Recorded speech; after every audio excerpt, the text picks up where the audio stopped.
eco-foot includes buttonhole and centered itself and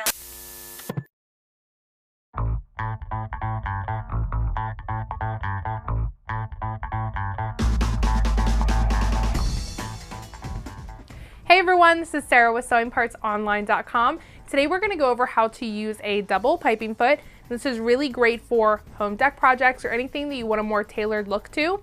It comes with instructions on the back, but I'm going to show you how to do the steps. So we're going to install it and just start sewing. So this is our double piping foot. It can also be called a double cording foot or a double welting foot. The cool thing about this is it has the two kind of tunnels, I guess, guides in the back that will guide your piping through the machine very evenly and create a nice neat look. On the front, the center is the needle hole. So you want to use your center needle position. And up here is the snap-on bar because it is a snap-on foot. So go ahead and take off the foot that you already have on. Slide this one underneath. And snap it right on and you'll be ready to sew. Oops, there we go. There we go. So this is an example of some double piping. This is each 1/4 of an inch, but you can also do 3/16 or 1/8 of an inch with this foot. So what you're gonna need is some bias tape, either homemade or store-bought, and 2 pieces of cording. This is just some rope that I had laying around. It's just as good as any cording that you buy from the store. So now we're going to get started. You can insert this in 2 ways. You can fold it over, hot dog style, and insert both at a time, kind of like this. You just want to make sure that they're lined up in those grooves. Or you can do one at a time, which is what I like. It just works better for my brain if I do one at a time. Now with this foot, you can make single piping. So it's kind of has the range of things you can do. So just line it up, and I start with a little cording popping out.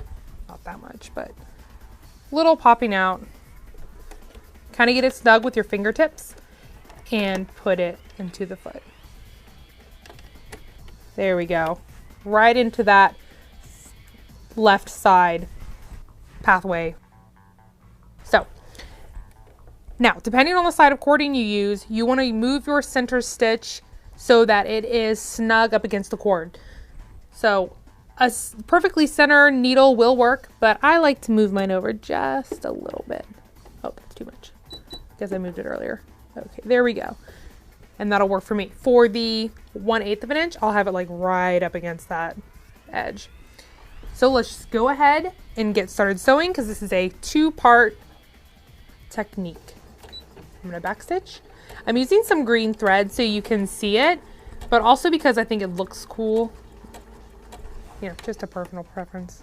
But you can use monofilament thread, like the clear thread. You can use metallic thread. You can use the same color if you really want it hidden. Whatever you're feeling. I'll show you a couple examples of those after we finish this. So then I'll backstitch. Trying to keep my hands out of the way. So this is step 1. Now what we're going to do is get the piping, second piping.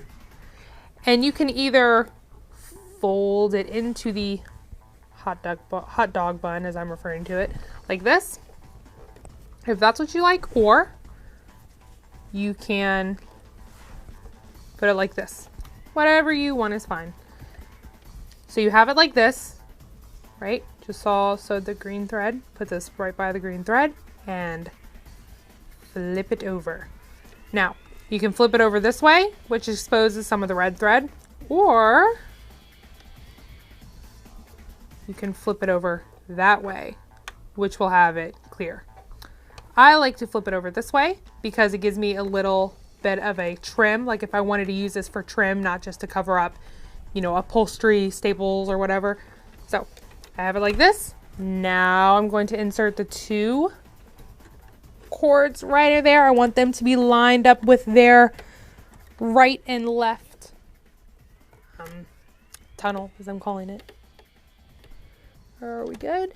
Is everything nice and snug? I think it is. My fingers are making sure this is nice and snug. And here we go.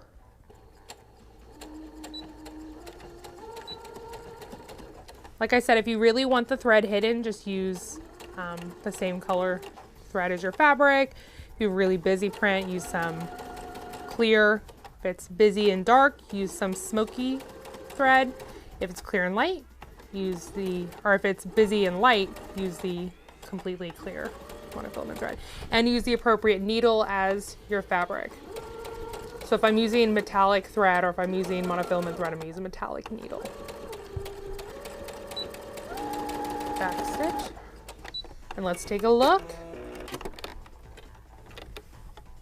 And here we go, a little double piping.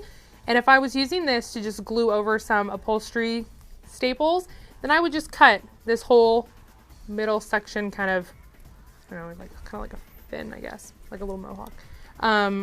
Or if I wanted to use this as trim on like the side of a pillow or something like that, I'm gonna leave this in there. So it's really up to what you wanna do. And I'll show you a few examples of some other ways you can kind of get creative with this.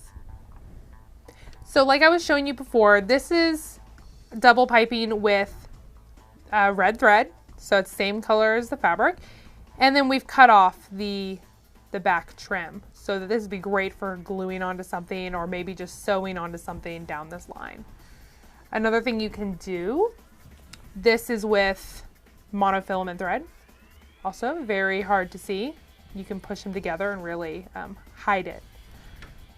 Now, if you don't want to hide it and if you want to be intentional and decorative, give it a little bit more interest, a little bit more fun, like say this is for like a Christmas table runner or something like that. You know, adding in that decorative thread, give it a nice sheen, maybe go over it a couple times to really give it that thick look. Or you could hand stitch in some yarn or something like that, but it gives it a nice dimension and a little bit, you know, a little bit extra something. And then over here, this is with like the black thread, and I really like the way this one looks. I think it's very cool, very neat. And then with metallic thread in the middle. Very fun. Catches the light really well. It's just enough. So if that's what you're interested in, and you can, like I said, cut off the back or leave it on, whatever you want to do. To purchase your double piping foot, visit us online at sewingpartsonline.com, on Google Plus, or on Facebook at facebook.com/sewingpartsonline.